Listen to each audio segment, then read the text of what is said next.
Hello, everyone, and welcome back to another episode of the One Point Safety Show with myself, Scott Hartley, and my amazing co-host, Scouse Andy Lockhart. How are you, mate? You all right, bud?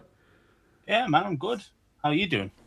Yeah, good, mate. Yeah, it's been a busy Yeah, free agency, hard to keep up with, but I'm sure we'll yeah, get man. there. It's going to be one of them.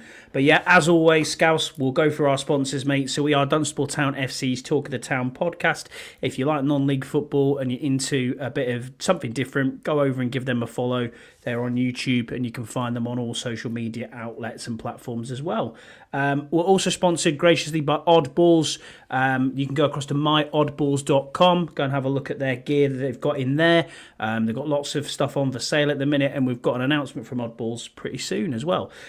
Fusion Therapeutics, they are fusiontherapeutics.co.uk. They provide expert MSK assessments and treatments with a focus on holistic care, dedicated to improve your well-being through tailored musculoskeletal health plans. The team offers specialist injection therapy and non-medical independent prescribing. So if you're in the Northwest, Manchester or the Cheshire area, give the team a call on 01606 512013 or book online, and the team will be happy to advise you further on this affordable treatment solution. They have a Facebook page, they're all over everywhere, they have a really good website, and they've got many 5-star reviews, so go and check them out, people. It's much appreciated.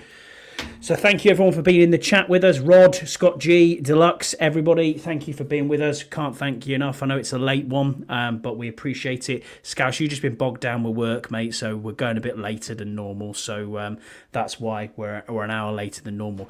But you're all right because you get that daylight saving hours, so it's not too bad. We're an hour closer to our brothers and cousins in the US, so yeah, we're quite happy Man, with that. this is probably peak time for the Yanks. I know. I was thinking that 5 p.m. It's good, isn't it? You know what I mean? Just finishing work, tune in. Don't forget to like and subscribe and all that good stuff. News then, mate. Loads of news, obviously, and we'll get into it. But the first bit of news that's came out today is Andrew Wylie. Restructured his contract to keep him in Washington. Wylie has got no guaranteed salary in 2025, and he now receives guarantees with an opportunity to earn back the rest through incentives. He started 29 games for us over 2 seasons, and he will still be a free agent next season. I will ask your thoughts on what you think of Mr. Wylie, Scouse. Is it good? It's a good thing that he's done that to save a bit of cap space. But what are your thoughts, mate? He's definitely done it for him. Those incentives must be reasonably easy to get, barring any injuries or something, you know. But yeah, I mean, he was always going to stay. To be fair, end of the day, we've got a lot of turnover on the O line, and we're probably going to draft another O lineman as well. Being honest, I would have thought so. Yeah. So you kind of need some experience about there. I wouldn't definitely. I mean, if we extended him, that'd have been a problem, But being that it's just literally, some incentives, some guaranteed money instead rather than not. I'm not tripping. That makes sense. No, I know. I mean, it was a 10 million cap hit before. We obviously don't know what it is now. The details obviously have not been announced, but it'd be interesting to see. Well, on to free agency then, mate. So, yeah, bit of a whirlwind, ups and downs across the way. Some what we could see as good signings, some mid signings. I don't know how we will play this, but we'll go through the gains, the retains, and the losses, and then we'll go through individually what we've got. So, first one, obviously, off the docket, we talked about last week was wide receiver Deebo Samuel via a trade. Offensive tackle or left tackle Laremy Tunsil via trade.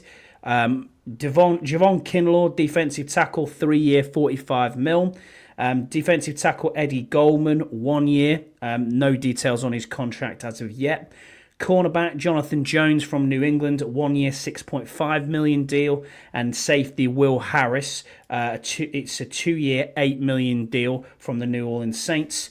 We've also retained Marcus Mariota, Chris Rodriguez Jr., Jeremy McNichols, Zach Ertz, John Bates, Bobby Wagner, Kevin Seymour, punter Tress Way, and the two that came out quite late after I did my notes was Noah Brown has re-signed, as has the defensive tackle What is the defensive Sheldon Day. tackle's name? Sheldon Day. Thank you very much, Scouse. I nearly forgot what his name was there. Gonzalez has also signed, and as has KJ Osborne. I mean, what's that both tell you, for though? a year. What's that tell you if you forget the guy's name? What's that I tell know. you? I like Sheldon Day, to be fair. He was okay when he came in situational, rotational bits. The losses: wide receiver De'Ami Brown has gone to the Jags for a 1-year, $10 million deal. Woo-hoo. Yeah, Well, to be fair, isn't that very apt because he is a Jag. Yeah, and to be honest with you, I actually did laugh at my wife quite a lot. I did a bit of a jig round the house. I was when I saw it, and she was like, "Shut up, you! He's not that bad. He's a good deep threat." I was like, "We'll see." Offensive, offensive tackle Cornelius Lucas, who went to the Browns on a 2-year deal for $10 million. $5 million per year. Linebacker Michael Walker has gone to the Cardinals for a year. Jonathan Allen obviously was released. He has since signed with the Vikings. 3-year, $60 million deal, $20 million a year average. It's a lot. Of money. Yeah, I mean, I think that'll be structured slightly different. Again, I'm pretty certain it's probably not going to be a $20 million a year cap hit. I'm sure you'll have a big signing bonus at the start to change the cap a little bit. Definitely. Safety Derek Forrest, 1 year with the Bills. And then safety Jeremy Chin has also gone to the Raiders on a 2-year deal, $16 million. And the final one that we've lost so far, mate, is this man here.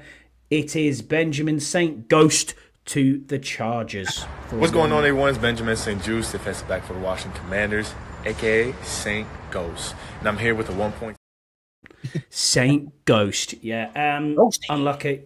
Unlucky Saint Ghost, but best of luck in the Chargers. I did have to laugh at some of the social media from the Chargers. Oh, it looks like a really good fit, and he's gonna give us much needed help in the cornerback room. I'm like, he's gonna give you much penalties, holding penalties. That's what he's gonna give you. That's what he's gonna give you. We're gonna block Scott G, and if you've got any questions, Scott, you can go via my agent. That's because I'm fucking big time now, mate. So no, not at all. You can stay in, dude. I do forget names occasionally. It's really difficult. Weirdly, I looked at something that someone put up on social media, and it was like, "Can you name any of these players?" And it was only from about 5 years ago, and I was like, I could only get about 9 out of 14. I was like, oh my God, what's that guy called? But yeah, it just the Rostover turnover is crazy. But it is what it is. No, he's not Deluxe. He's not going to haunt me. He's not going to haunt me. No. He might be. He might be back. You never know. Straight away. I saw that Deluxe. We will get onto that. Yeah. First one we'll talk through then, mate. The people who are new that could maybe be seen as depth signings, could maybe be seen as signings that might make a difference. Will Harris, obviously safety, who's primarily played cornerback for the Saints in 2024. He comes to Washington on a 2-year deal. I mean, what does it mean? Jeremy Chin was a hybrid safety linebacker. Yeah, he left in free agency to go to the Raiders. Harris really is providing versatility as a player. It's nice to have Quan Martin and Percy Butler there, and also they rate Tyler Owens very highly as well. In this team, obviously be really good on specials last year. I don't think it's a real risk this as a signing. I think it's a good signing. It's basically Jeremy Chin light almost. But when you look at him tackle and you look at what they talk about arriving violently, he does do that from his play. So what are your thoughts on the signing of Will Harris, Scouse? Yeah, I mean, I think originally when you first think about it, you're thinking, who's this guy? He plays for a poor team.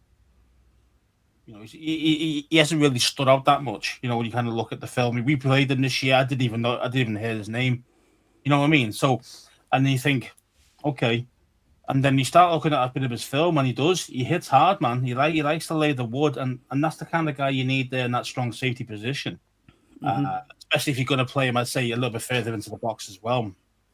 As that potential hybrid backer, as you mentioned. Then yeah, I mean, I'm all for it, man. I'd say he's not expensive. I'd say he's $4 million per year, isn't he? So it's not expensive. And if he can bring that physicality over here, then yeah, I'm happy with that. And And even Rob, I mean, I was going to mention it, but Rod's already said he's already played with Latimer as well, so they already got a nice little, cohesion there, just them two anyway. So They'll have an understanding of each other, won't they? that'd Which be will be quite. very good. I think he'd be a decent player. I think he'd be a decent player for us eventually. I do too. We'll talk about the big one that came out really on day 2. I think it was or might even been day 1. I can't remember if it was day 1 or day 2 of free agency. Laremy Tunsil trade, left tackle from the Houston Texans. We have given up what was described by Ian Rappaport as a haul of picks. A 2026 second-round pick, a 2026 fourth-round pick, and this year's third-round pick, number 79. In return, we receive a 2025 fourth-round pick, pick 128, and obviously Laremy Tunsil. What are your thoughts on the Laremy Tunsil trade, mate? I loved it. I thought that was so out of left field. It was unreal, wasn't it? Like It was ridiculous, wasn't it? Just came from nowhere. No one knew anything about it. It was amazing how they kept that quiet between our team and their team. Really, really professional how it was done. And it was just really shocking, really, as in a good way though. We definitely needed to upgrade the line, and with you could have chose anywhere. You could have chose a right tackle. You could have tried to get or whoever, but they knew deep down that Coleman probably is our future left guard. Left tackle. Maybe in 2-3 years' time, maybe you'd be really ready for it. But what you're going to see is now, because it's got Tunsil, they can utilize him anywhere and across the board. Really, you play him at right tackle, or you even stick him in a guard.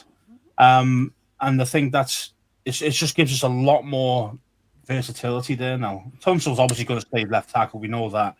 Yeah, 100% agree. Yeah. Say Coleman could be going left guard. I mean, that'd be a nice solid left side. Then Biadish in the middle, be nice. Okay, right side's a little bit weak and still, no Cosme, no Wylie. We know how much I feel about him. And then, and I mean, Kyle made a good point as well on the Discord. He said, Wylie's not big enough to play guard. As in his weight. He doesn't weigh heavy enough, and the big defensive tackles the way they are nowadays, they'll just bull rush him all day long. So he kind of makes a good point with that, because we know technically Wylie could play guard because he's done it before. He played for the Chiefs at guard as well. But he's.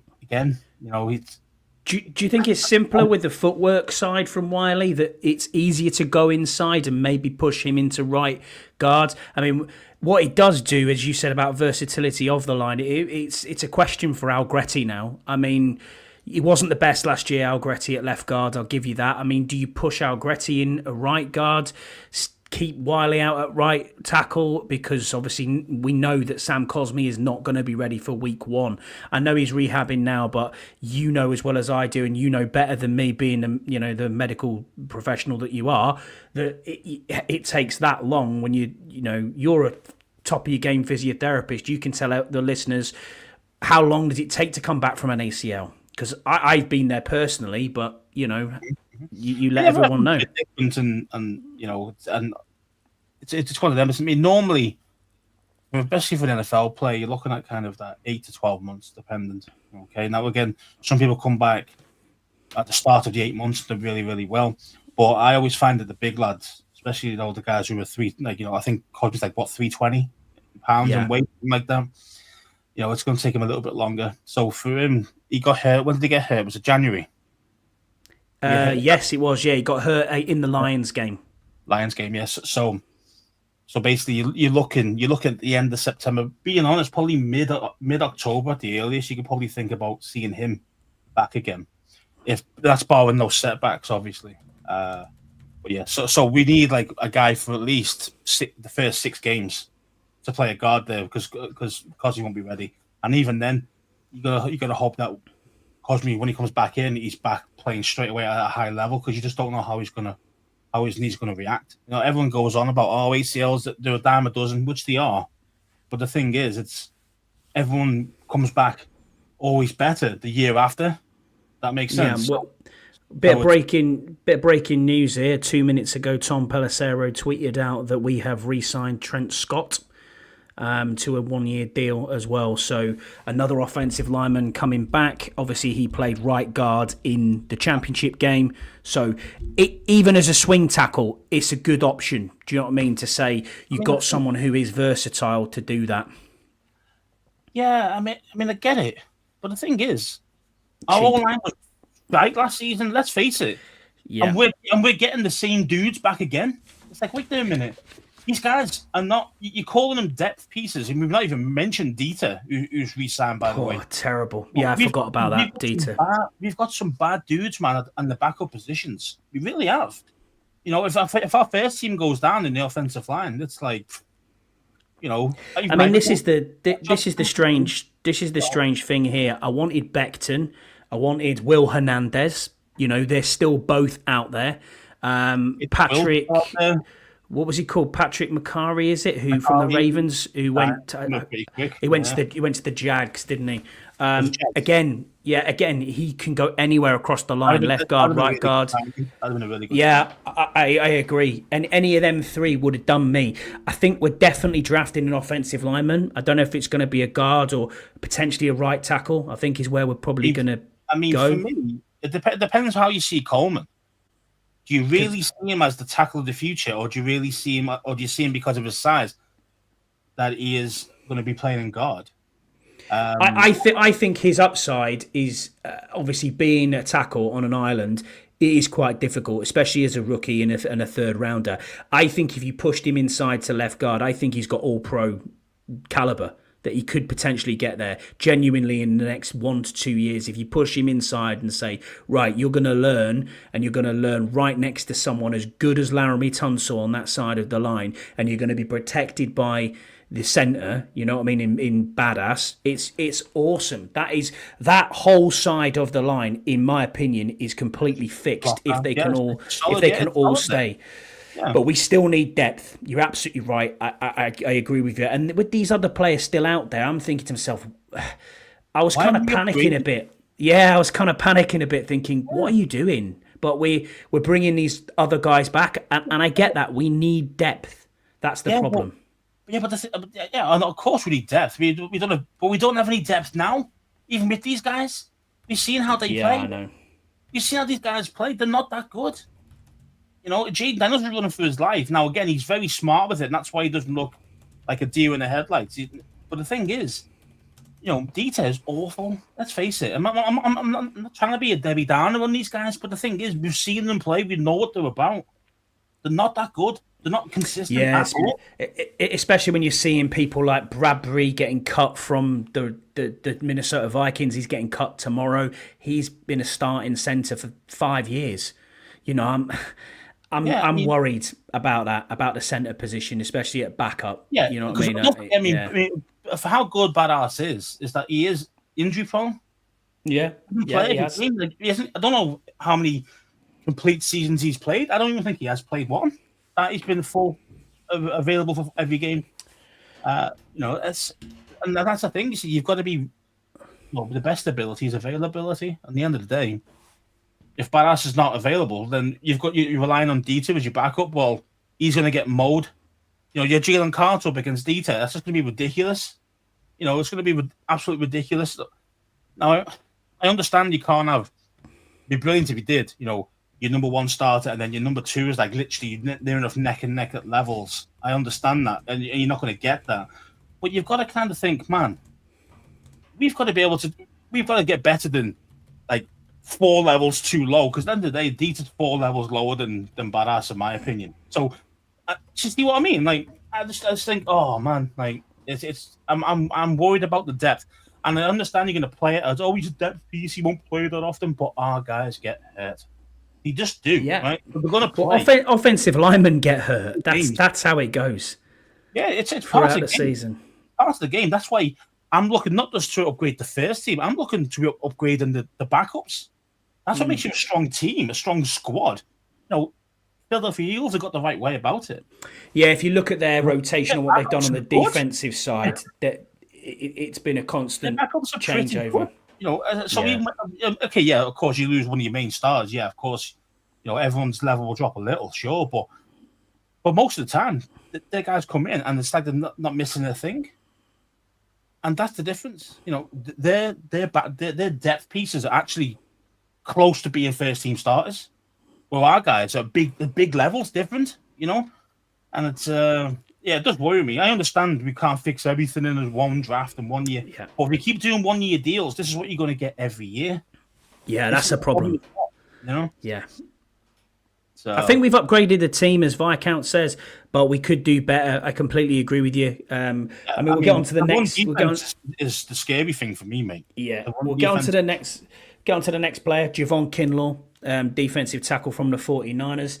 Massive deal. Well, he was at New York actually. So I apologise. He was at the Jets. I agree, Ultra. I agree. Yeah, the Cowboys are screwed. Yep, absolutely, 100%. But in all honesty, looking at this, what do you think of the Javon Kinlaw signing? I mean, 45 million, 30 guaranteed, 3-year deal. I mean, the money's high, but again, it's one of them when you look at it across the board. If you're going to be a starting player, and we have signed to be a starter, it's not that it's middle of the road. It's middle of the road, you know. For DT, yeah, it is. It is. It's middle of the road. So, and that's what you've got. You've got this guy is middle of the road. Let's face it. I mean, he hasn't proved anything at any team. Now he's a good run defender though, and he can set set the middle. He kept getting smoked. The Jets. I mean, so it's kind of like, yes, they must obviously have a plan for him. People have mentioned things like the elephant edge and all this type of thing, and it's like, well, it sounds a bit weird, but there's some really big guy setting the edge basically to allow everybody to come into the middle where you're going to get your boys like Payne and the other guy, Newton, to cause havoc in the middle. Okay, I can see that. I can see that being the potential of Kinlaw. But again, it's one of them with him. It's from what I've seen on tape, I don't see anything that's wow factor. I've not seen anything like a wow factor for me. So he's not gonna. I think he's not gonna wow you. He's as good as John Allen, in my opinion. Now, I don't think John Allen is way up there. I think no, I don't. I really don't. I think we have rose tinted glasses on in this fandom. I think Kinlaw is as good. Really? No, John Kinlaw. I don't know. Different players, though. They're different DTs. Yeah, absolutely. We'll agree to disagree on that, but I'm not. No, I think Kinlaw will be okay. Next one then is a nose tackle. Eddie Goldman. We signed 1 year deal from the Chicago Bears. Obviously, yeah, we needed some size inside, which is what we're looking at as a rotational piece. Obviously, as you just said there, you've got Jason Newton, you've got Daron Payne, you've now got Kinlaw, you've now got Goldman. I mean, these are better than upgrades than what we had last year on the defensive line. In all honesty, yes, that's what they're looking at. Goldman. Goldman's actually better than you think against the run. He is a space eater, you know, he really is, and you'll see him play more than you think. I think Goldman actually play. I think Goldman's actually one of those sneaky signings that's going to be quite decent. That's the thing there. Deluxe, and Rod said as well. I agree with what you're saying. That's probably the point I was trying to make there. Is Allen may be a better player, but Kinlaw could be a better fit at a better price. Yeah, I agree with that. I mean, don't forget though, the price is pretty similar. I mean, I understand. Yeah, Allen I mean, I'm 20s, but before that was 16s, and that's what Kinlaw's on. I mean, I'm looking here at the contract details that we've got so far. So we've got Laremy Tunsil this year, 2025, is a $21.35 million cap hit. It's exactly the same for 2026. Kinlaw, he's got $30 million guaranteed, as we said, but his cap hit this year is $7.5 mil. Then it's $18.4 mil the year after in 2026. Then in 2027, you have an out, so you can cut him and save $13.6 million. So, I mean, although it's a 3-year deal, it's technically a 2, if that makes sense. So if he's not doing the business at the 2, you can get rid. Yeah, I mean, I definitely get it. And you know, you've got to expect Peters to do stuff like this. This is what he does. You can see the transfer policy that we've got. Now you're looking at, as you mentioned there, it's kind of like 3-year deal, but really it's a 2-year deal, or it's 1-year deals for guys over 30 years old. So it's all these type of options that they've got, and it's really, really smart from Peters to do it that way. It really is. Now, obviously, I mean, the Lux mentions here, but you mentioned Tunsil. Like, obviously, Tunsil's obviously expensive, but at the end of the day, what I didn't mention about Tunsil is like he's a Pro Bowl, he's a Pro Bowler. Yeah, he's a 4-time pro. Yeah, 5-time Pro Bowler, 3-time All Pro. Yeah, I mean, so those guys cost. You know, I don't care. It's a premium position. They cost money, all right? They cost money. Contracts, they cost a lot of picks. Because let's face it, 9 out of 10, those guys who are at his age don't become available. They just don't become available. So, I'm pleased about that one, by the way. But then I think, I added up there before. Deluxe, again, like you mentioned before, Tunsil does make 3 spots on the line better, which he does because, as he mentioned. But then what I don't agree with is the Wylie thing, though, become depth as swing tackle. I don't think he's played left tackle in his life. So that could be a big risk, that, to be fair. You see, I think you could have a swing. He could play swing guard almost. Maybe that's Nick. Maybe that's Nick Algretti going swing guard. I mean, I don't know where you play Wylie. Is he going to be the starting right tackle? Most likely, I would suggest, because if you put Coleman inside at left guard, that makes sense for me. And then you have backups like Trent Scott, who's just come back. And obviously, you're looking at it saying, well, yeah, I'm okay with what we've got on the line. I mean, the only one we've lost is Cornelius Lucas, who, that's probably a little bit of a loss in that respect. But you can do better, as we said. There's still offensive linemen out there in the next phase of free agency. And don't forget with Lucas, he's old. Now he's 33, 34 years old. Yeah, I think he's actually 35. So that's what I'm saying. That like with how Peters is playing it with the guys over 30, the 1-year deals. Everybody's a 1-year deal who's over 30 years old. Besides Tunsil, he's the only, and that's only because he traded for that contract. But everybody else, even Tress Way's on a 1-year deal.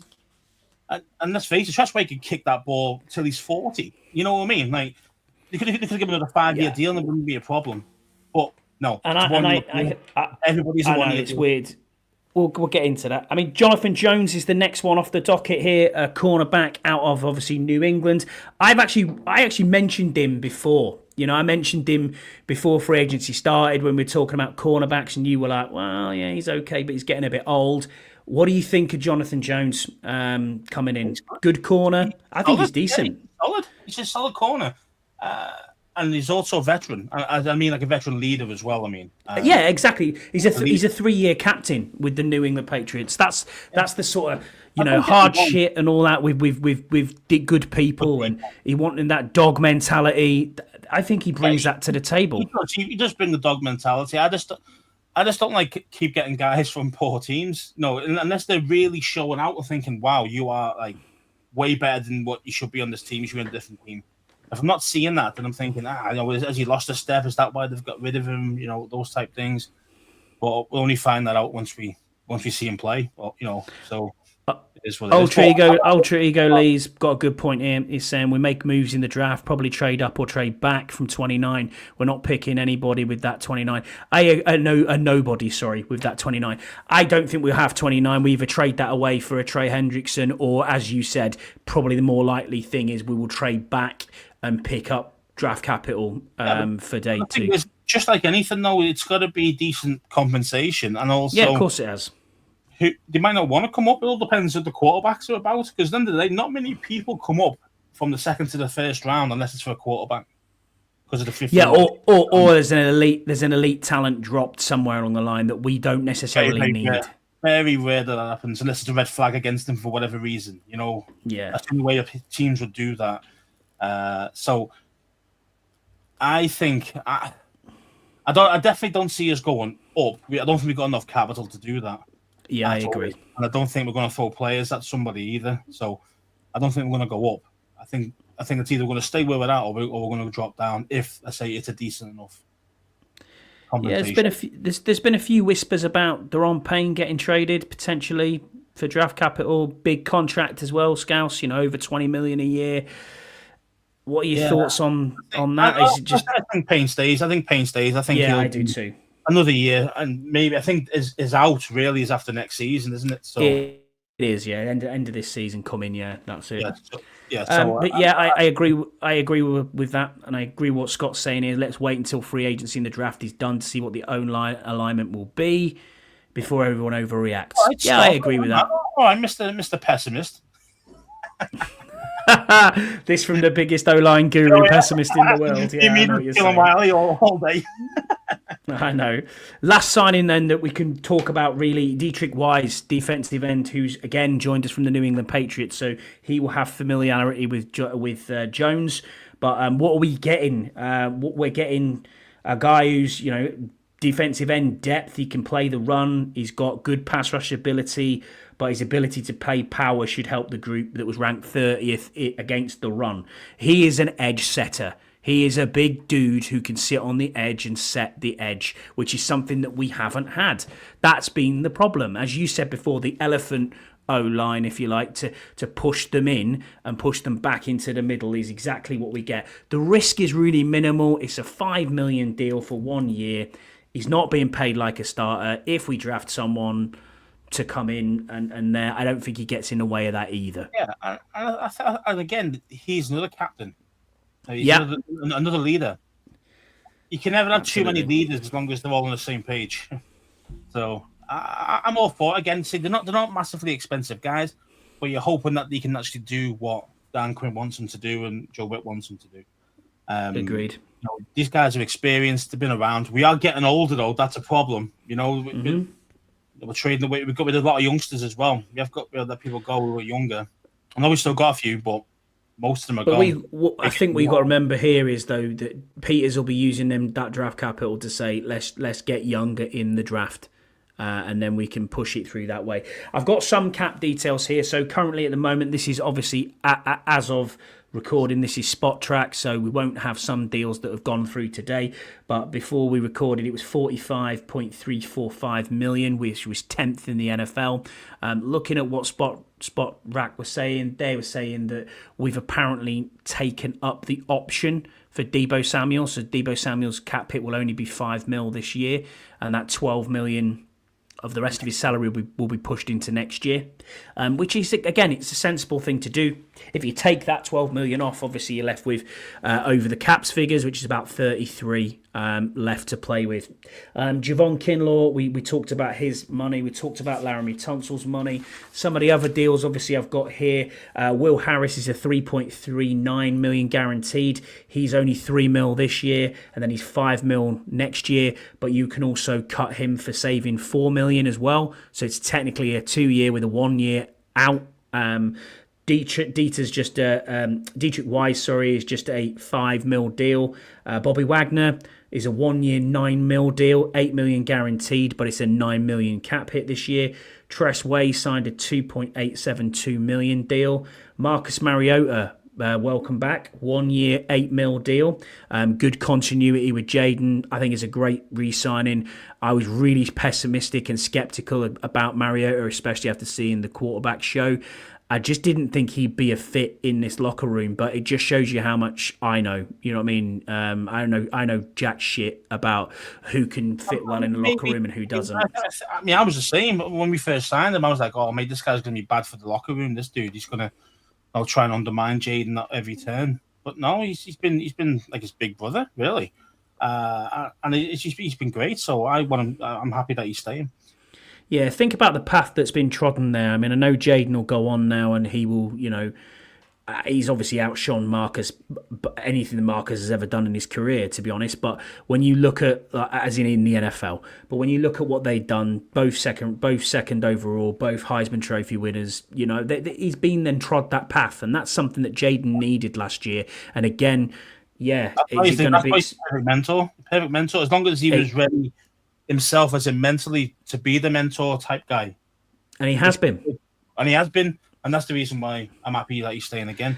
Yeah, and I mean, it's 8 mils a lot to hold a clipboard, but, fine. And to be fair, when he came in relief and he did a few plays here and there, when he played against the Panthers, he showed out. He was good. He was decent. He suits our system. He certainly does. He certainly does. And that's what I'm saying. Like the system suits both quarterbacks as well. Everything is very similar. I mean, you mentioned the path of what Mariota did and what Jaden's now going through, it's that, and then along with actually the system works for both as well. So it's like, so that's why when Jaden did go out for whatever reason, you haven't got to change the playbook. Playbook still stays open. The whole lot stays open, and that makes a big difference. And he's got wheels, Mariota, as well. I was surprised. He's got whoa, okay. And the Cowboys game, he never let anyone down when he came in relief. There, he was very good. Jonathan Jones has signed obviously a $6.5 million deal. Eddie Goldman, we've got no details of that one yet. Zach Ertz, $6.25 million, and then John Bates, $13.8 million on a 3-year deal. Well, 13 more per or total? No, total. So his cap hit for this year is only $3 million. So they're then spreading 5 and 5 in the next 2 years. He got a $13 million dollar deal. Mm-hmm. Yeah, pretty I thought certain. More than that, to be fair. So even better. I will try and Google it. He's one of them guys. He's one of them guys you want to keep, Bates. Yes, he doesn't do amazing blocker.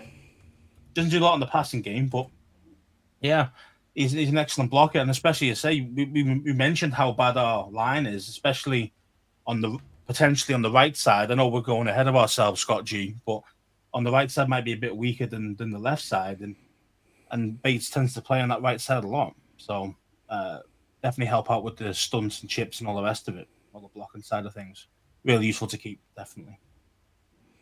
Yeah, 100%. I'm just trying to have a look at. See, it's not even there. It just says he's an unrestricted free agent now in 2028, but it doesn't give his details. I'm trying to find the contract here. I can't seem to pull it up. So John Bates. Yeah, John Bates' contract. Can't seem to pull it up for some reason.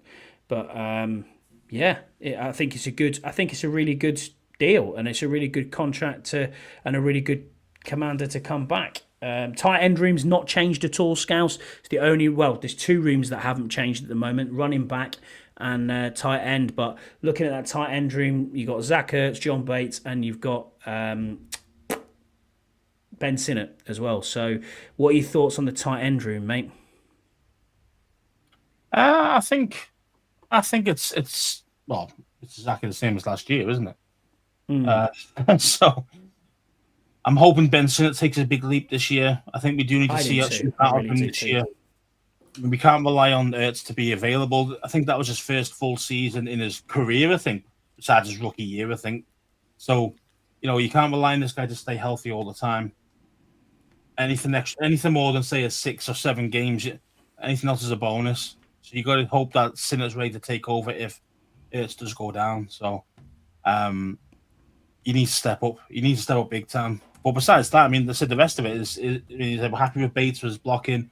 We're happy with Ertz. If he can produce anything like last season, I'll be very happy with that. So I'm not too worried about tight end. No, I'm not. What about running back then? Because obviously we've brought back McNichol.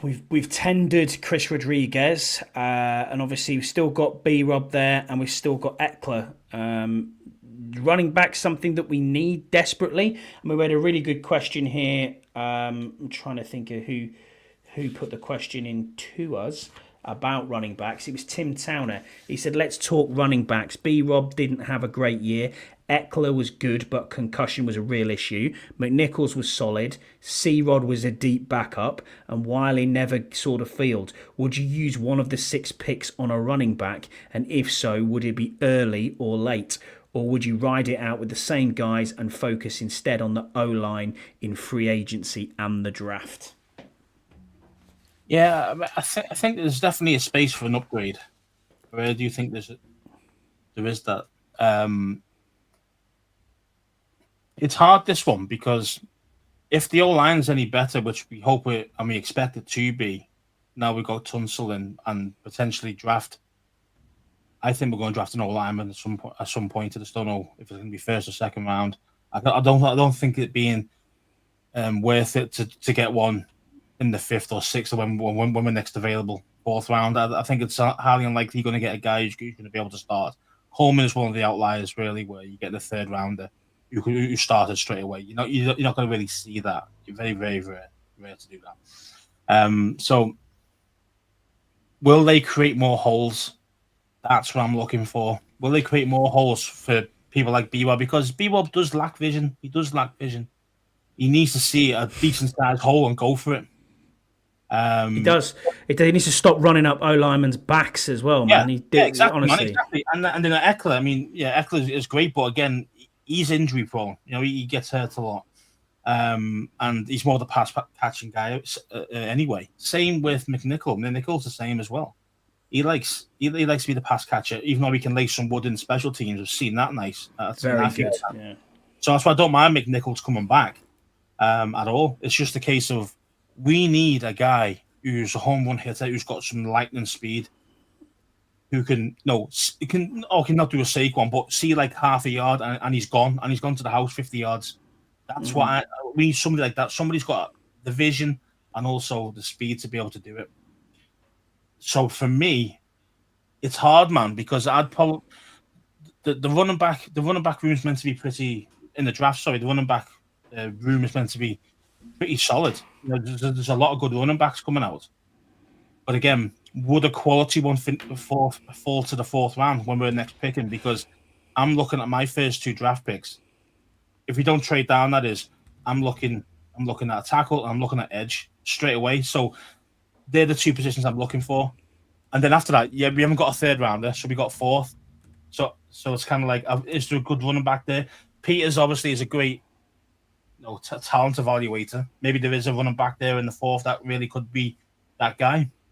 But that's what we need. That's what we're missing, that true speed there at running back. Yeah, you see, I don't think someone like Scatterboo gets down that far. I mean, you've got Trayvon Henderson, Judkins, Devin Neal.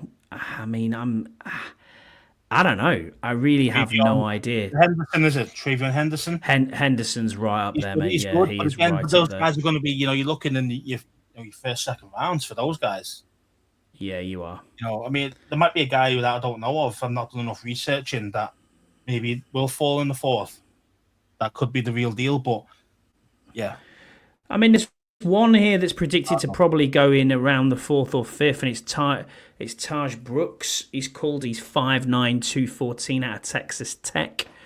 He's 1,505 running yards, averages 5.3, 17 rushing TDs, 28 receptions, and 200 receiving yards as well. He looks pretty good.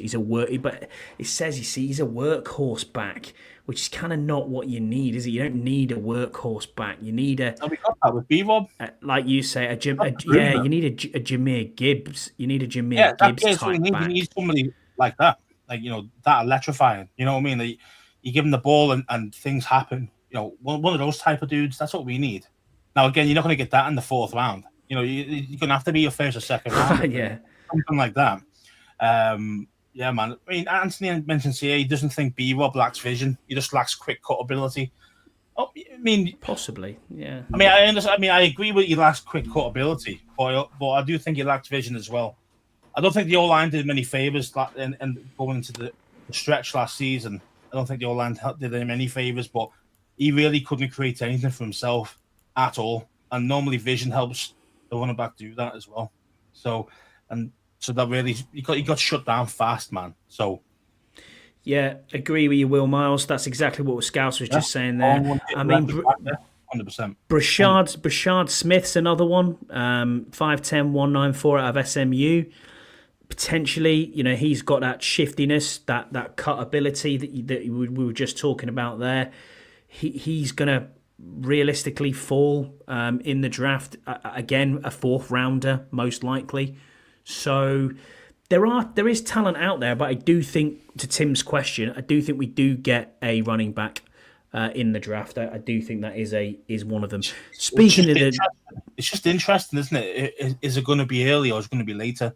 And Dux mentions there it is a deep running back draft class, so maybe as he mentions there, 3 down backs will go earlier. Maybe the speeds, the electrifying guy might drop to the 4th. Who knows? But again, it's a tough one. It's a tough one, that one. But I think if we had a 3rd rounder, I think he definitely would see us going running back in the 3rd. Well, that's why the 29th pick, I think it's at the moment, unless you are trading for Henderson or somebody like that, then you're going to have to trade back, aren't you, at some point to try and recoup a bit of draft capital.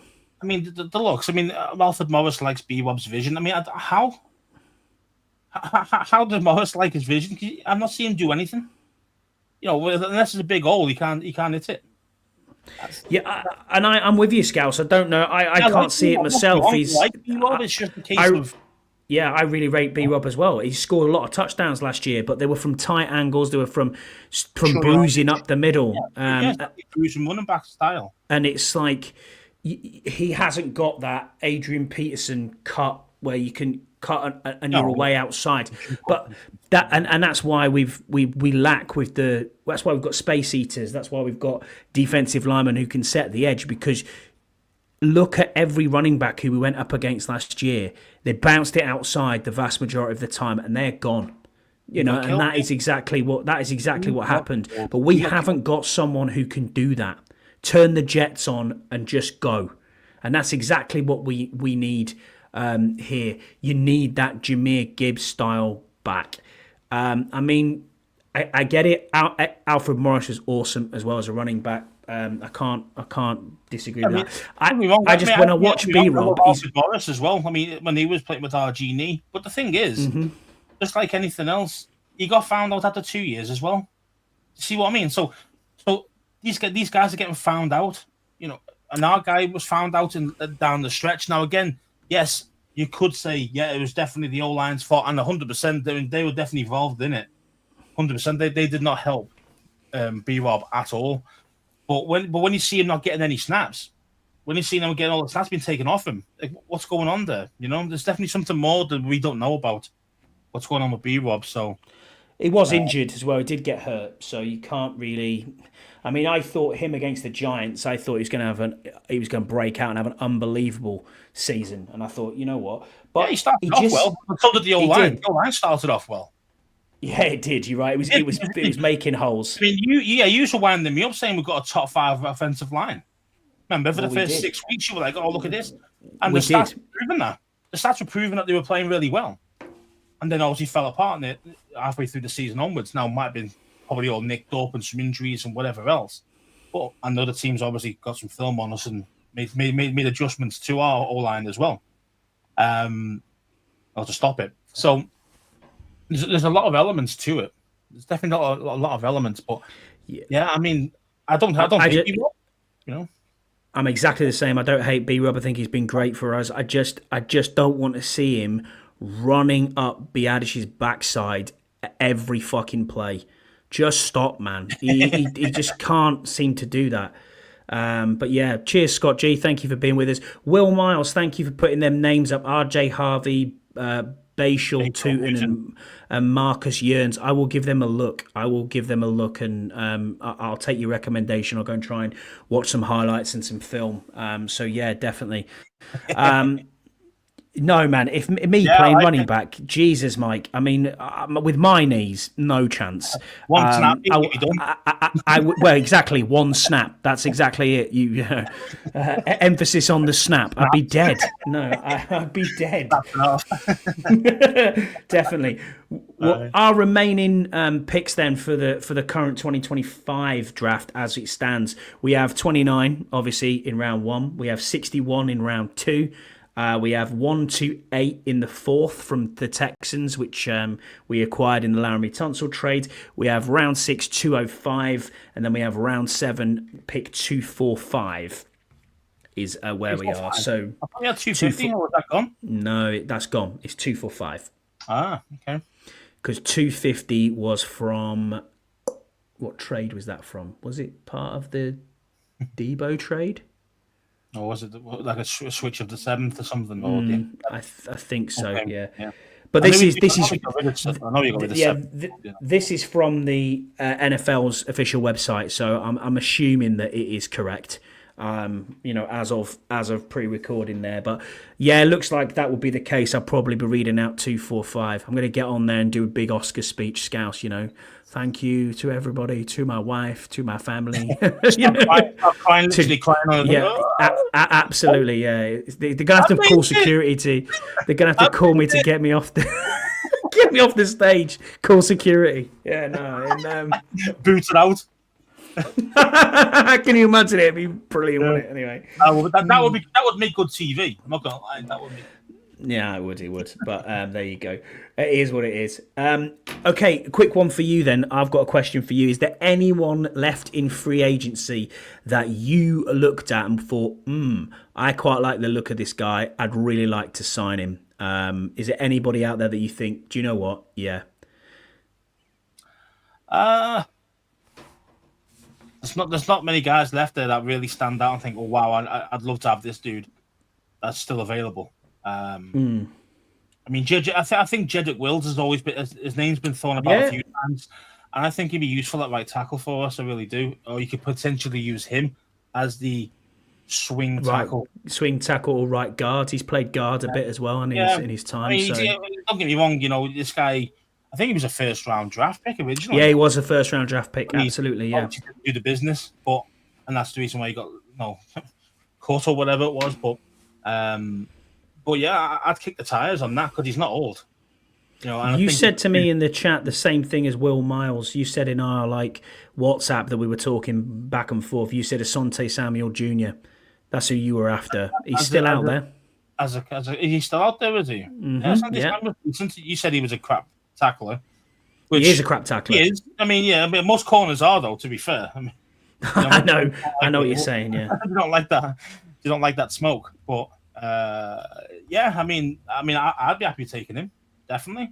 But now we've got Jonathan Jones. Do we need him as much? Probably not. But we probably still need another corner actually. So yeah. So but again, it's getting the right balance there between them. So I like what Will Miles is saying here again. Asante Samuel Jr., Elijah Moore, and re-signed Fowler.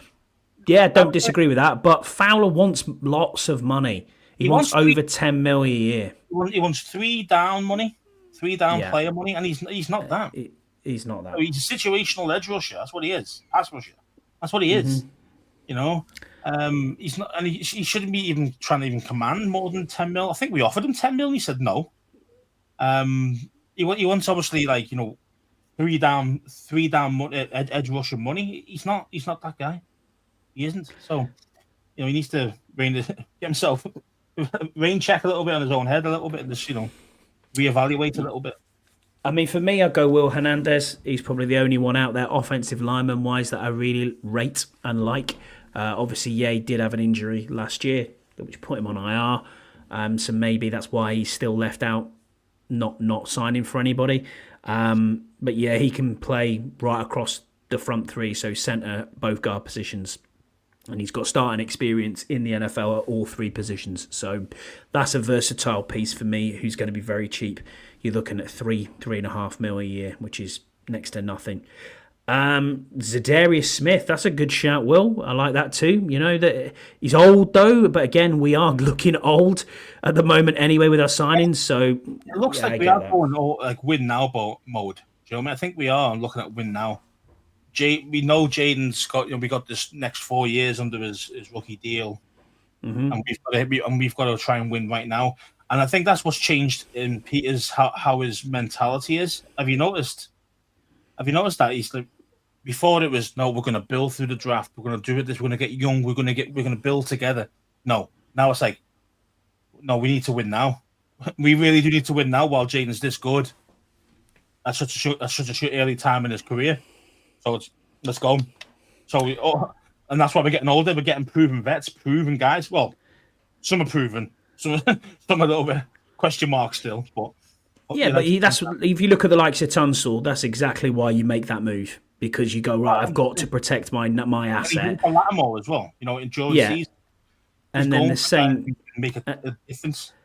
And then at the same time, you're beefing up both lines. You're trying to get space eaters, get people who can set the edge, push people inside, as we said before, stopping the run. So he's not stupid. He knows what we're doing there. I think fans need to calm down a bit as well. I'm one of them as well. Yeah, I want everybody. I mean, right now I could read you the list of everybody I thought we could potentially get. You know what I mean? I've got a mad bloody starting lineup. I mean, JD5, J.K. Dobbins, Terry, Debo, Christian Kirk, Ertz, Coleman, Hernandez, Badass, Becton. And then I've got George Fant as well. Coleman's a comeback when he's not injured. Josh Sweat, Payne, Newton, and Armstrong. Decent. Luvu, Wagner, Greenlaw, Chavarius Ward, Chin, Moreg, Lattimore, Sandra Still, Matt Prater, Tressway, and Tyler Ott. That's that, and I'd still have 22 million left. So that was everybody who was starting for me. I didn't really spend 2 hours after our last pod sitting on PFF. Yes, I did. That is how sad I am. Banger's got a fantasy football team. Oh, honestly, Banger's got a great thing here. Would you think we have a shot at Trey Hendrickson? That is the question. I think we've got a shot. It just depends how much they want. I mean, I do think the Myles Garrett contract really kind of messed things up there, because now that he's a $40 million dollar guy, and the thing, I mean, Hendrickson won't be commanding that much, but he'll still be in the early to mid 30s. Oh yeah, he wants 30 mil guaranteed. You know what I mean? No doubt about it. And the thing is now, because Garrett's actually not available, 100% not available. Before it was on and on about it. Now Trey is more sought after, which means now it's going to be more of a bidding war, which means more compensation is going to be needed to get him, as in trade pick, as in picked or players. So before I was thinking we might get him for our second rounder, for example. Now it might be the first. Might have to be the first rounder to get him. Now, would you give up your first rounder for a 30-year-old, even though he is good? Would you do it? I don't know. I saw Diana Rossini's tweet saying that basically there's been some teams have reached out and said, "Can we take Trey Hendrickson?" I know New England was one of them, and I think we've obviously been heavily involved as well behind the scenes. But they were saying they want too much compensation for him. It isn't the player contract that's the problem. It's what they actually want. It's the first round. It's the first rounder. Now, I think this could go two ways. It could go draft night. That's when it's done. Or it could be, no, we're not going to do that. We're going to go back and we're going to pick younger and draft back. I mean, if you're Peters in that position, what are you doing? I mean, are you looking and saying, well, I need more picks because I need to get younger and I need to fill the void of the picks that we've lost through trading, and I know that this is a class that's heavy in running backs, a class that's heavy in cornerbacks, a class that's heavy in D-line and edge.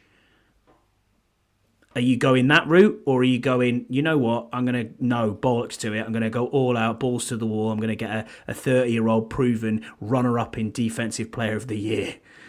I mean, when you put it that way... That's the level, isn't it? I mean, there's levels to it all, You could have a really good, draft prospect, but that doesn't mean he hits the ground running and gets you 10 to 15 sacks straight away. Hendrickson's going to give you that. He doesn't 17 and a half last year, wasn't he? He's not he's not injury prone either. He's not an injury prone guy. He stays healthy. He's productive, So you guarantee was 17 and a half last year. If he gets anything around even 12 for us, we'll be happy with that. Remember the last Scouts, remember the last white guy that wore the shirt 91? He wasn't bad.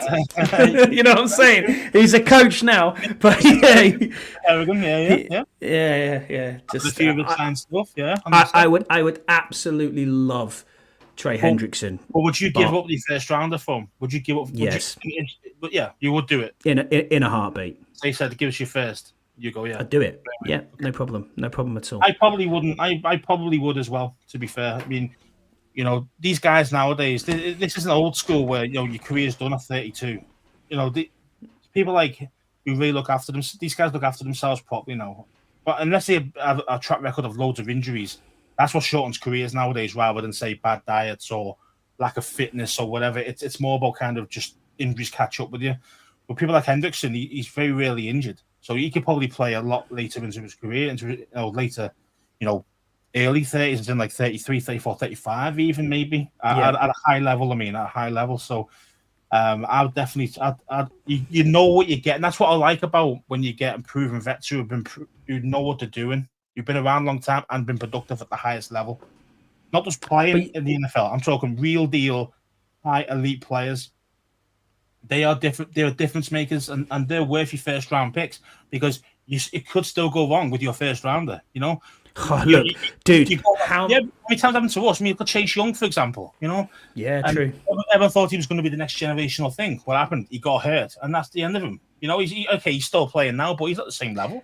Just got a $51 million deal with the New Orleans Saints. His agent he needs a medal. To be fair, he's not done much. He hasn't produced much, even for the Saints. He didn't do a lot. So, but if you look at that, you're right in what you're saying. I mean, we had a former first-round draft pick who I think went 6th overall on our team last year in Cleveland Farrell. Yeah, he was massively overreached, though, wasn't he? That was a Mayock pick, that wasn't it? It was, but look at what you're getting. That's what I'm saying. It doesn't. You're right with what you're saying. To your point, you're absolutely spot on with what you're saying. It doesn't always work out when you picking in the first round. It's a crapshoot. The draft is always like that. Just because they're a first round pick doesn't mean they're going to do anything. Noah I was a first round pick. Yeah, there's loads of first round busts. Loads of them. Loads of them. There's so many. You lose count on that. And at least what you're doing with the first round of this time. If you're giving it up for Hendrickson, for example, you're getting proven elite quality pass rusher. Yeah. Look, okay. Yeah, what you have to think is the money's not that bad. It's not like he's on 40 mil a year. His extension probably will be around 30 on average. Yeah, but you can play him off his current contract for the 1 year. Then next year it doesn't have to 2026. I'm talking about here. It doesn't even have to be that high a cap hit. Yeah, you can structure it. You can structure it further down the road with big bonuses up front and stuff. And if we're in NFC championships, if we're in the Super Bowls, if we're winning trophies, if he's enjoying himself, you can restructure.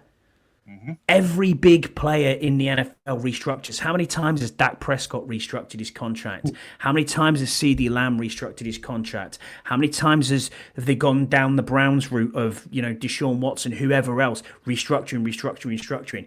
And it's a big if, Mike. Ifs and buts. I get that. I get what you're saying there. But you're getting, as you said, proven elite talent. Does Hendrickson come in and make this team better on day one? The answer is yes. Does a first-round rookie draft pick at edge come in and make that difference? No. You don't know for sure. He's not going to. I mean, you don't know for sure. And yeah, I mean, it's that's what I'm saying. Okay. We know there's upside in the rookie guys. Said the younger, you might be able to get them for if they are the elite guy that you're hoping they're going to be. You could get two contracts out of him, so you could get 8, 9, 10-year play out of a guy rather than say 3 or 4 from a Hendrickson. I get it, but you know what you're getting. You know what you're getting right now. You don't know what you're getting from a rookie. You're going off traits. You're going off his college tape. Now again, doesn't always translate, as you mentioned before. Cleveland Farrell. There's so many dudes. Dante Fowler as well. I mean, he was a first round pick. And he's been a bit part player for most different teams. He's a situational pass rusher. So can I just point something out here to everyone who's watching or listening? If you're downloading the pod, this is Mike Allen, otherwise known as Canada Mike. Right? Mm-hmm. This man was the only man who predicted before the season started 12 wins. He was bang on. He is now in our chat predicting, and he says, "I imagine we win the next 3 Super Bowls." Mike, I will not ever bet against you because when you're right, you're right. There's no more positive fan than Mike. That's for sure. I mean, in 3 years' time, if we're sitting here and I'm 45 or whatever, and I'm sitting here going, "Jesus, Scouts, we're doing pods still." Can you imagine our trophy room's going to have 6 Super Bowls in there? Yes, nice, please. That would be nice. But yeah, man, I love Canada Mike too. I love Canada Mike too. Deluxe, what a guy.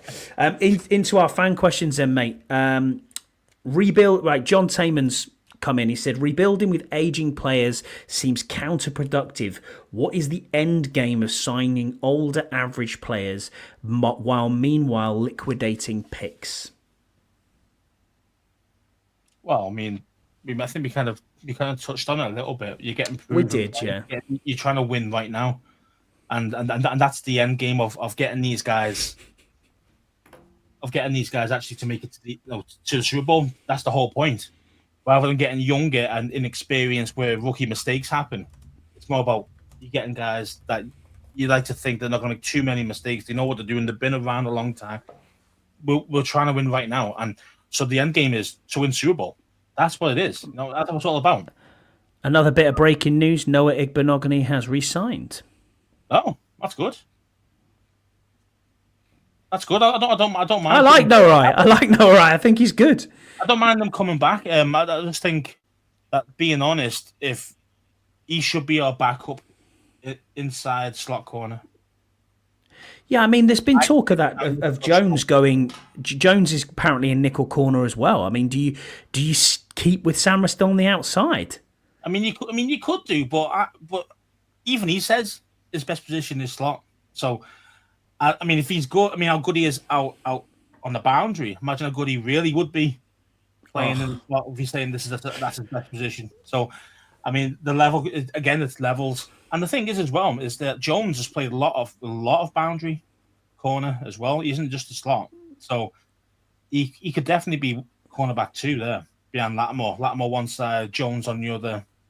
Have our boy in the middle there, Mike, and then you've got now you're looking at actual backups that are actually decent players. Yeah, Noah Wright's a decent player as a backup. Yeah, and that's what I'm saying. Like, so it's closer. The second tier guy is not as bad. It's not a massive gap. It's only a smaller gap between and that's the whole point I was trying to make about the O-line earlier. Ours is like this at the moment, but maybe the slots corner is going to be very close now. So again, that makes your team better. Overall squad, not just first team players, yeah, not just starters. So I mean, I like it. I don't mind that. I don't mind that at all. Next one from Paul Fiander Turner. He says, genuinely think we should form a UK hog farmers. Imagine what we can do with the positive vibes. Yeah, I mean, I can speak to Chris, but I don't think I'm going to start dressing myself up as a hog farmer. We were talking about this before because part of the draft bits and pieces that I'm getting through from, I'm in a WhatsApp group with all the other UK and Ireland international fans of the year. Yeah, did I mention that? Mr. Sorry, stood over there, Mr. Irrelevant, more like. Yeah, this is more like it. What Mike says here. He says, I'm predicting next year's International Fan of the Year, Scouse Andy. Yeah, why not? Damn straight, man. Damn straight. I should have won it this year. You know what I mean? Jealous much? No. Yeah. No. Yes, of course I am. I know, mate. I know. What I was going to say there was they were talking about it like there was like an itinerary type thing that came out. It was like, oh yeah, show your passion and your pride for your team. Wear all this, fun gear and all that. And I was like, And then the Brits who were in the chat were like, I don't really do that. And I'm like, yeah, I know, because we're kind of reserved people. We don't tend to go all out and be, like Hog Farmer Jeff, going massively with his beard and, painting and all that. I mean, it's cool when you see it. And all the Hog Farmers are really good guys and they've been amazing to us as well. But especially when we've been out week one, top guys. Jeff was awesome to go and have a few drinks with. Well, we weren't drinking with him; we were drinking with his wife. He doesn't drink, but yeah, it was good. It was good crack. But a UK hog farmers, Paul. I don't know about that. It's quite a hard. But I do think we probably need to do more get-togethers. You know what I mean? More UK fan meetups at certain points of the year. We haven't done any really since the draft a couple of years ago. Not since the draft a few years ago in Edinburgh, on it. So yeah. Shout out to Jesse from the Bleeding Burgundy pod, who's with us as well. Hi, how are you, Jesse? I'm glad you're here. The Aussie Eagle fan says Hartley will be expected to bow to him. Yeah, okay. He can suck my balls. How about that? There you go. What balls? Yeah, I've got no. They're quite no. That's the 1 Point Safety Show after dark. You have to subscribe to Patreon for that. We're not doing that. Yeah, get the Patreon. Exactly. Next one is PWR. Paul's put a question into us. He said, so this is shaping up to be the weakest draft class in years. He said, strong in running backs and DT, but not much else. AP has earned my trust to bring in quality players and people surrounding JD5 with good options to win. I trust 100% in AP at this point. JD papers over a lot of cracks. What major moves do we need to make moving forward in either free agency or the draft? Again, we can kind of mention the same positions. I think a lot of the times we are going to need still some O-line depth, or even potential starters, especially on the right side. We definitely need edge. We definitely 100%. Desperate. That's the biggest hole right now is edge. So we agreed. Definitely need to fill that. So for me, I mean, it's going to have to be either Trey Hendrickson, like we mentioned, that'd really upgrade it big time, or we go for one in the draft as in one of the elite guys that would be there, because there's a deep class that you would be able to get one at 29 and a good one. But again, you don't know. You're hoping that they're going to be good. You don't know for sure. That's why I prefer Hendrickson. But yeah, same. Deluxe, who's in our chat with us, he put quite a few questions in. He said, the first one, he says he's playing devil's advocate here. He said, average tenure with a team for a player is 3 years. Getting good players from bad teams will give you motivated production more often than mid to late round draft picks. Protect the top 100 selections and get the best player from the others through free agency or the draft. So what are your thoughts on that? I like that. I 100% agree with him. Yeah, I mean, totally agree with him. I like that strategy. You know, as I say, look what we got with Debo. Going for a 5th rounder. You know, I mentioned it to Jesse. You know, group chat. I know things changed since, but I was saying 7th rounder for Cup. Make sure you definitely come to us. And he was like, no, and fair enough. But it's that kind of thing that you're getting proven for draft picks that I say you might not even get anything. You might get zero production out of it. You might not even make team. Trey Quinn. Might even be cut before the start. Yeah. Rounders, you just don't know how good it really is. I mean, you mentioned a crapshoot in the 1st round. It's definitely a crapshoot in the 7th. Oh, 100%. You know, it's just random dudes. You're just hoping to pick one that, you know, you're fall lucky with, like Peters was with Purdy, for example. Well, it's very, very rare that happens, you know. So 100%. That's I like that strategy. Use it. I do too. Next question from Deluxe. He said, if Wylie moves to guard, does he get a new nickname? They'd have to make one up, wouldn't they? Because they've got Turnstile Wylie at the moment, haven't they? Which is a turnstile. We all know he is. So we all know he is. Come on, don't give me that. What are we going to call him? The traffic cone? I don't know. I've got to try and make something up for what rhymes with the. I don't know. I have to think about it. Potentially, you have to see how good he is. If he's good, then he might get a good nickname. If he's actually awful, then he's just going to get rinsed again by me. Yeah, I mean, Jesse, you're right. I saw that earlier that apparently Cooper Kupp wants an absolute boatload of money. He isn't wrong, especially for his age. They're saying that he wants a ridiculous amount of money. If you really wanted to make it happen, could you make it happen? Yes, you could, but 20-odd million for a wide receiver. Who's been injured. Yeah. I'm not paying that. I'm not paying that call. Not for me. Fair.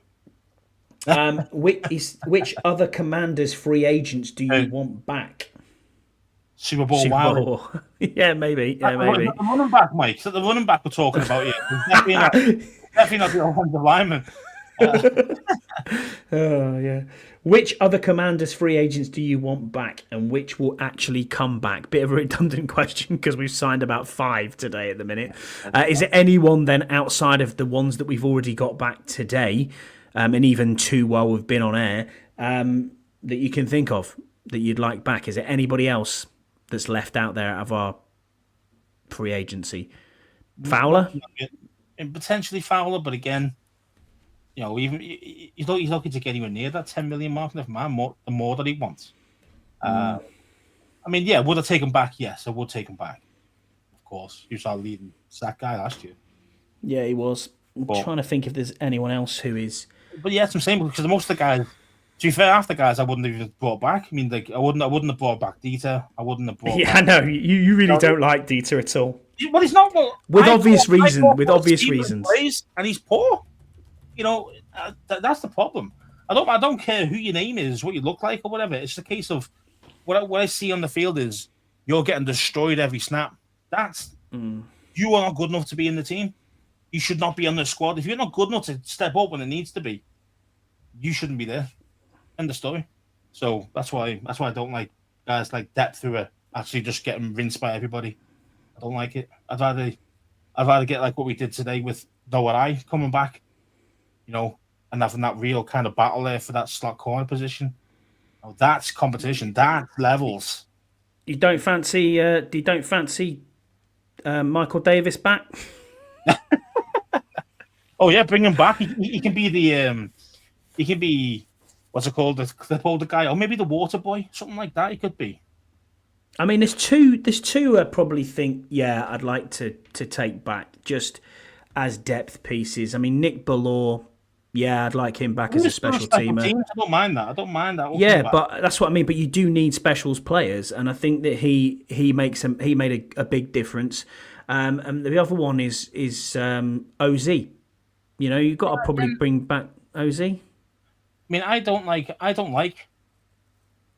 OZ that much, to be fair. I mean, he did okay for us. Don't get me wrong, but I mean, would I miss him if he doesn't come back? No.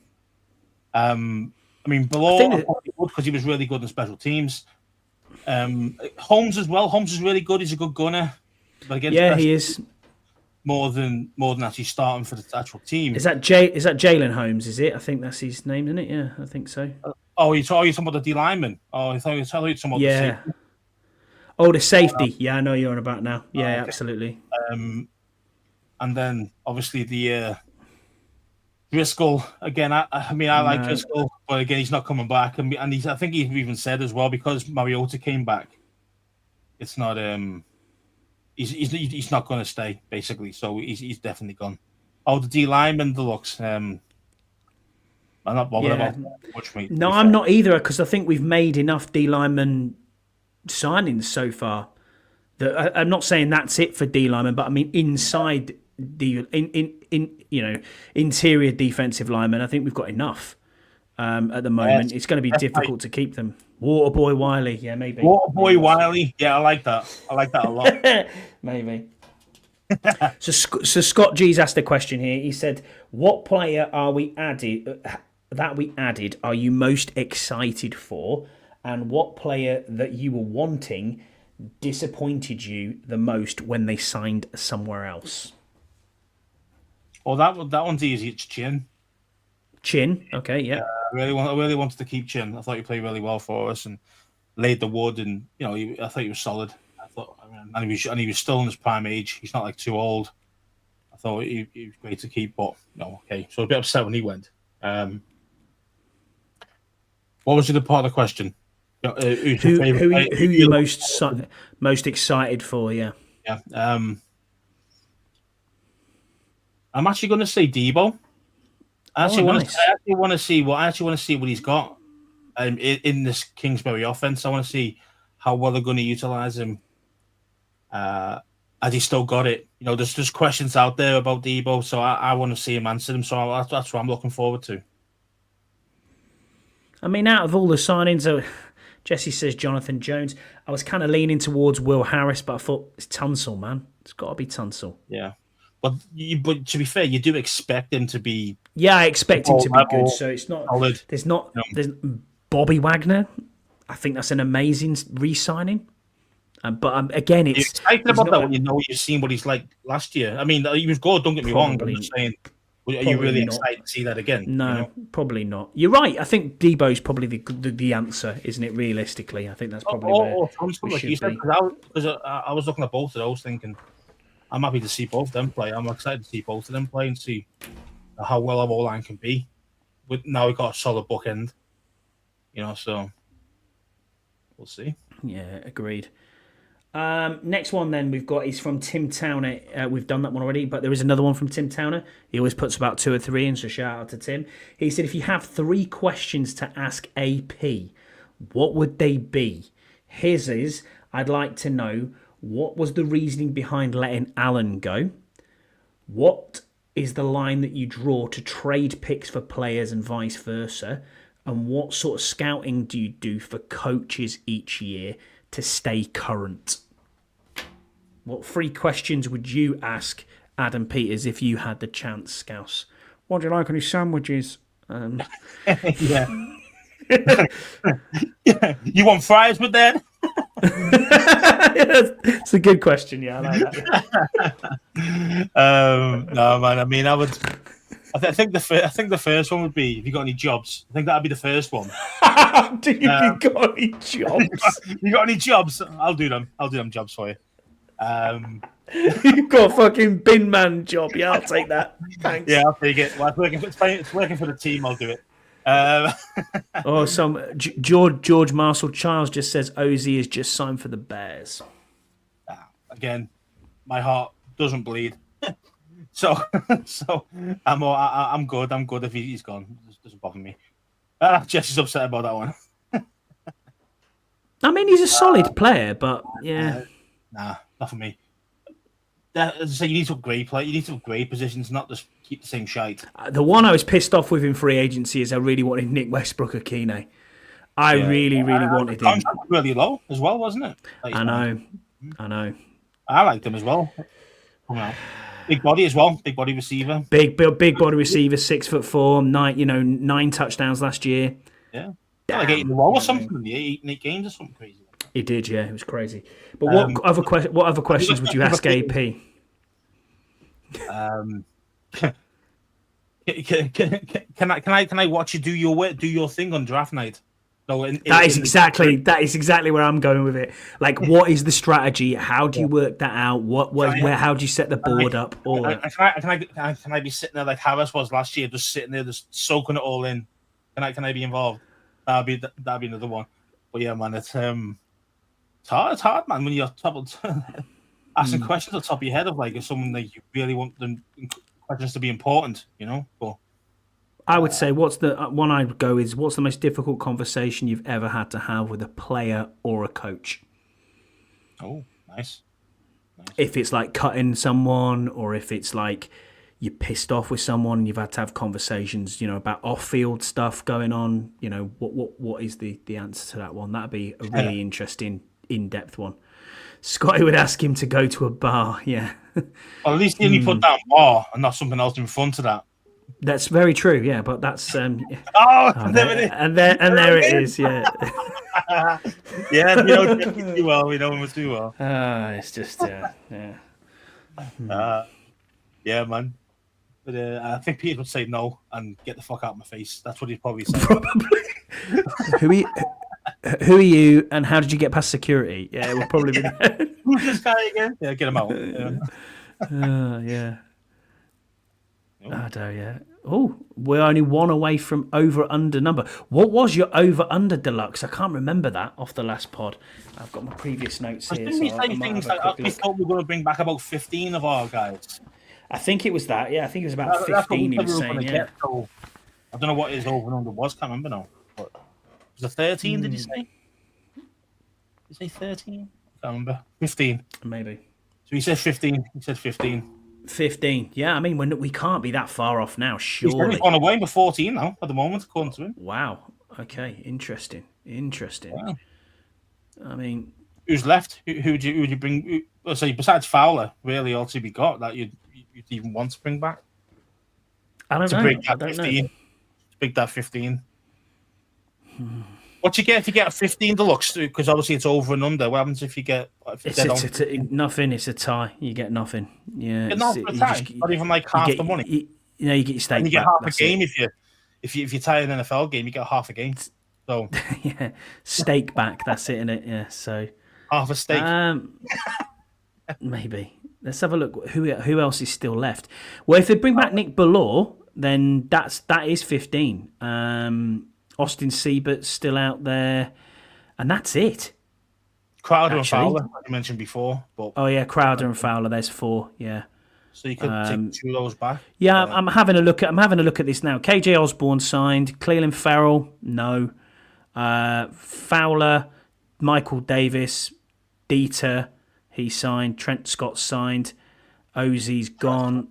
Noah Ice signed. Sheldon Day signed. Nick Ballore, Noah Brown signed. Who else is there? 14? He just said he got 14 signed. I'll take his word for it. Interesting. I will take his word for it as well. I'll take his word for it. Scott G, he's got the final question. He says, let me just pull it up on X, so apologies. He said, We all know the Snyder-era strategy of throwing big dollars at bad players didn't lead to success. What do you tell the fans that seem upset that AP didn't hand out big dollar deals that likely would have been an overpay? Well, it's like anything. You've got to be realistic with it all. You can't, when you've got, 40% of your roster that's going to be turned over again because they're all on 1-year deals. There's no way you can just go out and just blast, a $100 million contract to players. You just can't do it. You got to be sensible with it. I mean, already with all these players we've signed back, as you mentioned, with about 35 million left. I mean, that's only one elite player. That's only one elite player per year if you're thinking about it that way. Well, you're going to sit with five. You're going to sit with $5 million, and then bearing in mind you probably at the moment need around, I think it's $8 million in effective cap for your draft class, and potential injuries. Those who need extra bodies, injuries. Yeah. So you're probably going to need about 12 mil, aren't you? All told. Yeah, I mean, if you signed a Hendrickson though, it wouldn't be a huge cap hit straight away though on this cap. So you're probably looking at, if you take that off, you're probably looking at about 15 left. Yeah, so that's what I'm saying. Once you take the draft class off, and once you take that contract off, actually get what's a 15 mil contract like per year? No, I'm saying like if you're pushing it down the road. You could sign the $100 million deal, but if you're pushing it down the road and you're taking the cap of what he's got in Cincinnati, for example, for this year, you'd say, okay, we'll take that, and then next year we start paying again. So, yeah, it will come off the cap in a bit of guaranteed money and other bits and pieces if you're restructuring it and giving him extra years, but it wouldn't necessarily affect it immediately. So I think you can get it done. Yes. So obviously the thing is to say, so to other fans, you've got to be realistic with it as well. So we've got a lot. We got even just get people in, even just bodies. You still got to pay those dudes. So don't panic that we haven't gone out there and spent John Allen type money, 60 mil 3-year deals on players. We don't need that. Of course, we all want the splash sign and the big names. Definitely, because we know that they're a big name for a reason, because they've been quality in the NFL previously. So I get it. I do understand the frustration sometimes, because I've been frustrated a couple of times where we could have got guys thinking, no, but we could have afforded that contract. Why didn't we do that? So I definitely get it. But I just say, in Peters we trust, man. I think he's got a long rope. I think from his first season, he's got a long rope, and he shouldn't get on his case too much just yet. So, agreed. So yes, let's just roll with it. Let's just enjoy and see what he comes up with. Of course, some of the backup guys I'm still not happy with. Don't get me wrong. We mentioned it early on in the pod, but I'm just hoping that we don't need to see them. That our guys stay healthy, and we haven't got to see those guys. Being honest, because they're not. I know they're not good enough. But. Right, that just about does us, Scouse. I've got one more little bit of news that's just popped through that I knew about, but I'm going to catch you on the fly. James from Oddballs, who is one of our main sponsors, he reached out to me on Monday and said, I don't want but one of you going to the draft, so James and Oddballs have offered to pay for your flight to Green Bay. So what I need you to... No, I'm serious. It's because we sponsored them all year. They've been our sponsor all year, and we're always on the pod, and they're always there, and they've had upsales from their end, from people obviously listening and doing other bits and pieces.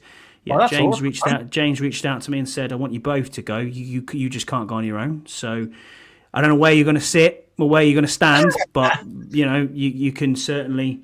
That's awesome, man. Thank you very much, Paul. I really appreciate that. That's awesome. Yeah, I need to somehow find the time off now.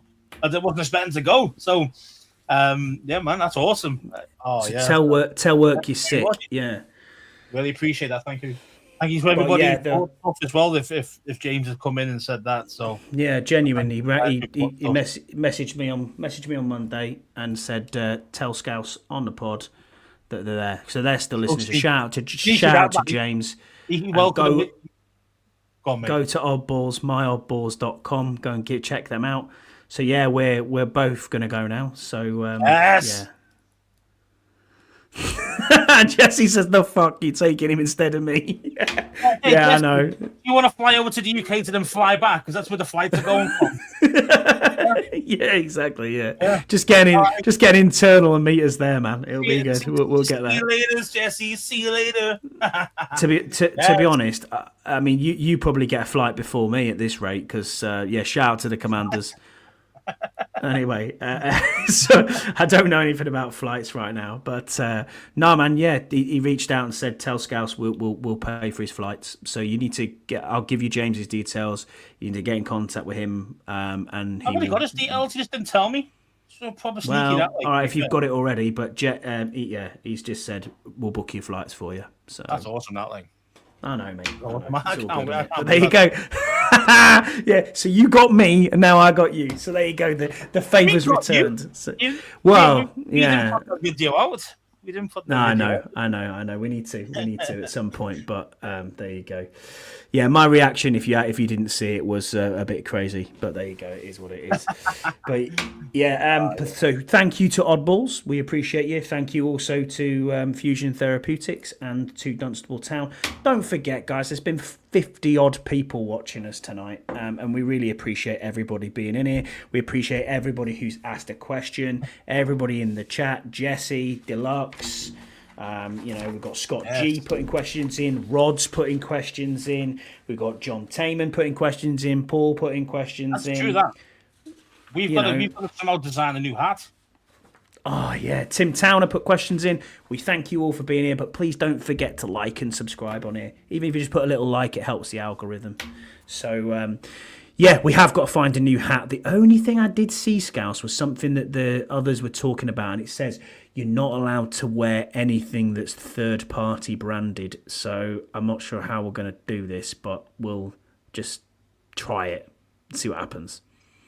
No, let's do third-party brand. Do you mean by that? As in, so it's not like NFL linked or whatever? Yeah. Well, why don't we just get like a... Well, you can. Obviously, you can. I can't. So... You're the one who's going up on stage, bro, or wherever it's going to be. That's what I'm saying. You know what I mean? We need you to get all this in. Why don't we just buy an original Washington hat and then add our bits to it? Because that's technically still legal. That's not third party. That's We'll talk about this. We'll talk about this off the pod, mate. Let's just talk about this. You know what I mean? Like, you can never do it because that's you still bought the original and it's push for Madrid. Yeah, why not, Rod? I will push for Madrid. Yeah. Oh yeah, that'd be. I don't want to be. Is any chance of inner circle ticket? Yeah, and when are you coming? When are you coming back to the UK? Yeah, that's a good shout as well. Or we go Madrid this year, or what? You gonna let us know? I don't want to. I don't want to be in Brazil. I do not want to be in Brazil. Please don't be Brazil. That'd be awful to try and travel. You and Jesse in the favelas. Yeah, no thanks. I'm from Sao Paulo. Sao Paulo's all right, mate. It's a nice place, but I'm from the Liverpool favelas. It's all right. Yeah. There you go. Good old Skem. Yeah, that is a female. Yeah, I know what you're saying. All right, everyone, that just about does us. But thank you so much for joining us. We will be back the same time next week, 9:00 on a Thursday for Jesse, our time, or that will then be 4 p.m. your time because of obviously daylight savings. So it'll go back to the 5-hour difference rather than it is at the moment.